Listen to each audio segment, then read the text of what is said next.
शिमला में बीजेपी और कांग्रेस प्रत्याशी ने भरा नामांकन दाखिल करने उपायुक्त कार्यालय पहुंचे प्रत्याशी। सीएम सुक्खू ने कांग्रेस की जीत का किया दावा।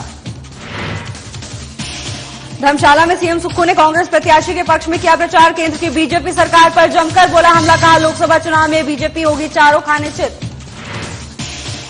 शिमला में बीजेपी प्रदेश प्रवक्ता राजीव बिंदल का बयान। पीएम मोदी के रूप में भारत को मिला सक्षम नेतृत्व, देश को पुनर्विभाजन की ओर धकेल रही कांग्रेस।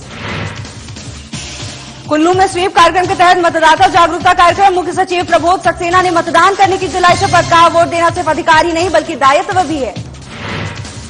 सोलन में पानी के लिए मचा हाहाकार। गर्मी के मौसम में जल की समस्या से लोग परेशान। जल शक्ति विभाग के अधीक्षण अभियंता ने पानी देने की मांग। नमस्कार, खबर हिमाचल प्रदेश में आपका स्वागत है। मैं हूं आपके साथ भावना त्रिपाठी। रुक करेंगे प्रदेश की तमाम बड़ी खबरों की ओर।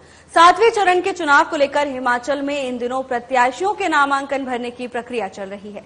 सोमवार को शिमला संसदीय क्षेत्र से बीजेपी प्रत्याशी सुरेश कश्यप पार्टी समर्थकों के साथ पर्चा दाखिल करने शिमला उपायुक्त दफ्तर पहुंचे।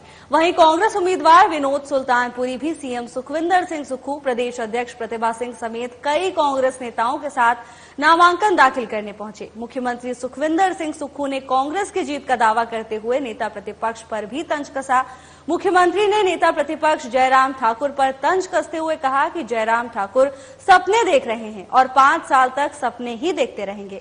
वहीं इस दौरान कांग्रेस प्रत्याशी विनोद सुल्तानपुरी ने कहा कि उनके पक्ष में जनता का रिस्पांस बेहद अच्छा है। इस दौरान सुरेश कश्यप के जीत के दावे पर सुल्तानपुरी ने हमला बोलते हुए कहा कि कुछ बातें खुद कहने से अच्छा जनता से पूछ लेनी चाहिए। वहीं नामांकन दाखिल करने पहुंचे बीजेपी प्रत्याशी सुरेश कश्यप ने कहा कि वो दूसरी बार नामांकन दाखिल कर रहे हैं। निश्चित तौर पर जनता के आशीर्वाद से शिमला में दोबारा जीत हासिल करेंगे। हमारे चारों जो सांसद के प्रत्याशी है, श्री विनोद सुल्तानपुरी जी का आज शिमला संसदीय क्षेत्र से नामांकन भरा गया है। चारों प्रत्याशी के हमारे नामांकन भरने का कार्य पूरा हो चुका है और निश्चित तौर पर हम नामांकन के बाद हम जनता की अदालत में जाएंगे। सर, प्रचार अब लगातार कर रहे हैं, किस तरह का रिस्पांस है और क्या लगता है भरोसा एक बार फिर से लोकसभा में भी और बाई इलेक्शन में भी? मैं चारों संसदीय क्षेत्र में गया हूँ। चारों संसदीय क्षेत्र में हम जनता की अदालत में गए। ये चुनाव कोई साधारण चुनाव नहीं है। ये चुनाव लोकतंत्र के भविष्य को सुनिश्चित करने का भी चुनाव है। देश की राजनीति को दिशा देने का भी चुनाव है। इस चुनाव में जिस प्रकार भारतीय जनता पार्टी ने जनता की भावनाओं का सौदा किया है और जो विधायक जनता के वोट पर चुनकर आए और भारतीय जनता पार्टी को जब जनता ने नकार दिया तो 14 महीने पुरानी सरकार को वोट के दम पर सत्ता हासिल ना कर सके, नोट के दम पर सत्ता हासिल करने की कोशिश की करनी है। अभी तो लड़ाई शुरू है और अपने तरफ से जो बेस्ट हो सकता है अपनी बेस्ट परफॉर्म करना है। लोगों के मत को हमें मेहनत करते हुए उनके दिल को जीतना है, उस पर काम करना है। किस तरह का रिस्पांस? अद्भुत, बहुत अच्छा। सुरेश कश्यप यहाँ से सांसद, उन्होंने कहा कि मुझ पर एक बार फिर जनता भरोसा करेगी, पीएम मोदी जो है वो तीसरी बार बनेंगे। देखिए, कई बार लोगों से पूछ लेना चाहिए, खुद नहीं बोलना चाहिए। आज नामांकन है और सारी जनता से आशीर्वाद की हमने अपील की है। निश्चित रूप से सभी जो मेरे संसदीय क्षेत्र की जनता है उनका आशीर्वाद मिलेगा और निश्चित रूप से फिर से दूसरी बार और चौथी बार लगातार इस सीट को हम जीतेंगे और हिमाचल प्रदेश की 4 की 4 सीटें जीतकर मोदी जी की झोली में डालेंगे और फिर एक बार मोदी सरकार हम देश में बनाएंगे। इस लक्ष्य के साथ हम आगे बढ़ रहे हैं। मुख्यमंत्री सुखविंदर सिंह सुक्खू ने कांगड़ा लोकसभा सीट से कांग्रेस प्रत्याशी आनंद शर्मा के पक्ष में प्रचार किया। खुंडिया में एक चुनावी सभा को संबोधित करते हुए उन्होंने कहा कि देश के दिग्गज नेता आनंद शर्मा को कांग्रेस पार्टी ने कांगड़ा लोकसभा सीट से चुनाव मैदान में उतारा है।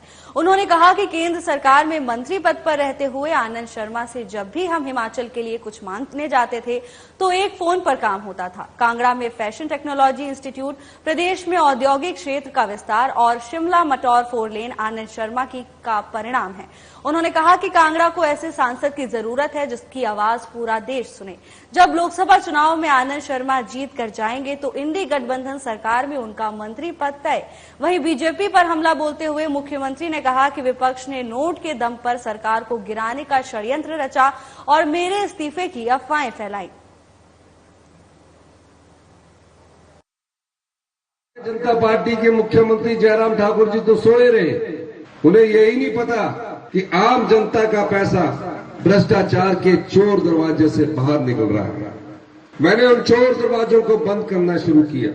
जब हम आम लोगों के हित में फैसला करते हैं तो कुछ कड़े फैसले लेने पड़ते हैं। जब कड़े फैसले हम लेते हैं तो कभी कभी तकलीफ होती है, लेकिन वो तकलीफ थोड़े समय के लिए होती है, भविष्य उससे उज्जवल होता है। और हमने ये वादा किया था अपने लोगों के साथ कि 1,36,000 सरकारी कर्मचारी विधानसभा के बाहर सड़कों पर आए। शिमला में भारतीय जनता पार्टी प्रदेश अध्यक्ष डॉक्टर राजीव बिंदल ने बयान दिया है। उन्होंने कहा कि प्रधानमंत्री नरेंद्र मोदी देश के विकास की लड़ाई लड़ रहे हैं, जबकि कांग्रेस के नेता देश के पुनर्विभाजन की लड़ाई लड़ते हुए दिखाई दे रहे हैं। उन्होंने कहा कि देश के अंदर कांग्रेस ने इंडी गठबंधन के रूप में ऐसी पार्टियों से समझौता किया है जो लगातार देश विरोधी गतिविधियों के अंदर संलिप्त हैं। कांग्रेस पार्टी के नेता पाकिस्तान परस्ती के बयान देते हुए दिखाई देते हैं। कांग्रेस के नेता और उनके साथ जुड़ी हुई जो पार्टी के लोग कह रहे हैं कि पाकिस्तान के पास एटम बम है और पाकिस्तान से दोस्ती कर लो, और ये लोग लगातार पाकिस्तान के नाम पर डराते और धमकाते हुए दिखाई दे रहे हैं। उन्होंने कहा कि राहुल गांधी को पाकिस्तान से बार बार जीत का आशीर्वाद आता है, जबकि प्रधानमंत्री नरेंद्र मोदी का लक्ष्य निश्चित रूप से भारत को शक्तिशाली ताकतवर राष्ट्र बनाना, और यदि दुश्मन आंख उठाकर देखता है तो उसके घर में घुसकर मारने की तैयारी करना रहा है। प्रधानमंत्री नरेंद्र मोदी ने देश को ताकतवर बनाया है। पहले हम दुनिया से अस्त्र शस्त्र खरीदा करते थे, आज हम अस्त्र शस्त्र बेचने वाले दुनिया के एक महत्वपूर्ण देश के रूप में विकसित हुए हैं।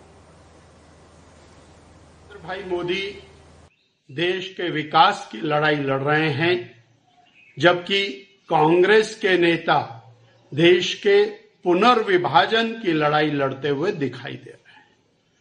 पूरे देश के अंदर कांग्रेस ने इंडी गठबंधन के रूप में ऐसी पार्टियों से समझौता किया है जो लगातार देश विरोधी गतिविधियों के अंदर संलिप्त हैं। स्वयं और कांग्रेस के नेता पाकिस्तान परस्ती के बयान देते हुए दिखाई देते हैं। यहां तक देश में लोकसभा चुनाव में मतदान के प्रति जागरूकता को बढ़ाने के लिए चुनाव आयोग के द्वारा विभिन्न कार्यक्रम किए जा रहे हैं। इसी कड़ी में जिला कुल्लू के मुख्यालय ढालपुर में भी स्वीप कार्यक्रम के तहत मतदाता जागरूकता कार्यक्रम का आयोजन किया गया। इस कार्यक्रम में हिमाचल प्रदेश सरकार के मुख्य सचिव प्रबोध सक्सेना विशेष रूप से उपस्थित रहे और इस दौरान उन्होंने आम जनमानस से आग्रह किया कि वो मतदान करने अवश्य जाएं। इस स्वीप कार्यक्रम के अंतर्गत राष्ट्रीय गान के बाद मुख्य सचिव प्रबोध सक्सेना ने कविता ठाकुर, आंचल ठाकुर, धर्मेंद्र शर्मा, गोपाल शर्मा, राजेंद्र आचार्य, पायल ठाकुर और भगवान दास को सम्मानित किया और चुनाव गीत और वीडियो एल्बम का विमोचन किया गया।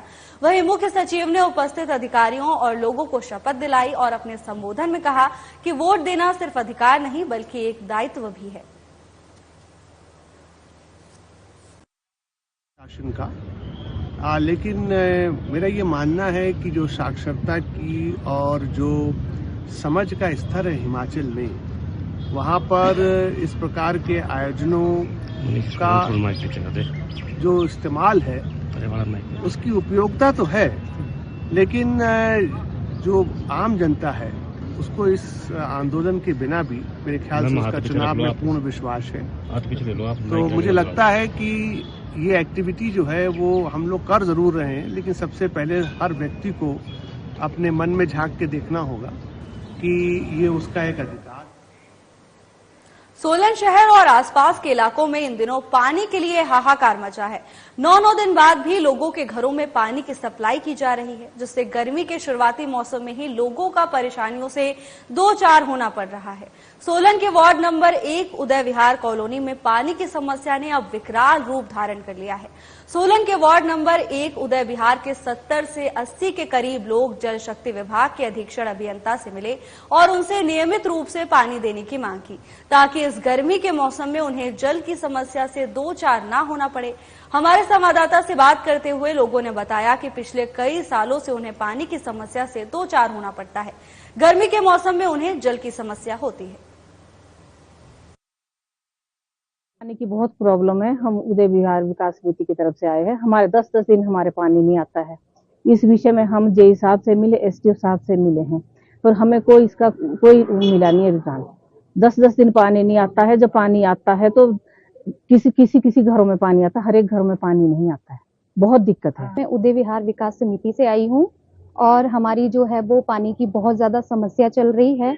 हमें 8-8, 10-10 दिन पानी नहीं आता है और अगर पानी आता भी है तो वो रेगुलर बिल्कुल नहीं आता है। ये रिक्वेस्ट करेंगे यहाँ पे कि हमें पानी रेगुलर दिया जाए और पानी की जो जब हमें पानी आए तो वो सबकी टंकी चेक की जाए कि पानी रेगुलर आ रहा है कि नहीं आ रहा। आज यहाँ पर आईपीएच विभाग में एक्शन साहब से मिलने आए हैं कि हमें पानी की बहुत ज्यादा समस्या है। हमारे ही एरिया में बहुत ज्यादा 10-10 दिन बाद पानी की सप्लाई होती है। सप्लाई ऐसे दे रहा है कि एक घर में पानी आ रहा है, तीसरे घर में पानी नहीं आ रहा है और आएगा 10 दिन के बाद। ना उसमें फ्लो है, ना उसमें प्रेशर है। मतलब 3 घंटे में भी अगर हम लगा के चले, हमारे पास वीडियो बनी हुई है कि उसमें एक बाल्टी तक नहीं भर रही है। आज हम उदय विहार विकास समिति देवघाट के नजदीक के मोहल्ले वाले एससी साहब को मिलने आईपीएच ऑफिस आए हैं।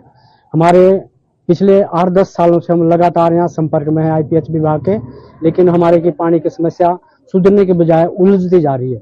कई बार कभी बोलते पाइपें हमने इधर से कर दी, हमने उधर से कर दी, लेकिन उसका समस्या का समाधान नहीं हुआ। आज कल भी हमारे को 6 से 8 दिन के बाद पानी मिल रहा है, जो एक विचारणीय विषय है। हमारा एक प्रतिनिधि मंडल जो आया था उसमें लगभग 60 से 70 लोग थे, जिसमें महिला शक्ति हमारी बहुत ज्यादा थी। जो हमारे पानी की समस्या है निरंतर जो बढ़ती जा रही है डे बाई डे, 8 से 9 दिन, 9 से 10 और 10 से 12 दिन का हो रहा है, उस विषय में आज हम फिलहाल के लिए बस इतना ही। जल्द हाजिर होंगे नई अपडेट्स के साथ। नमस्कार।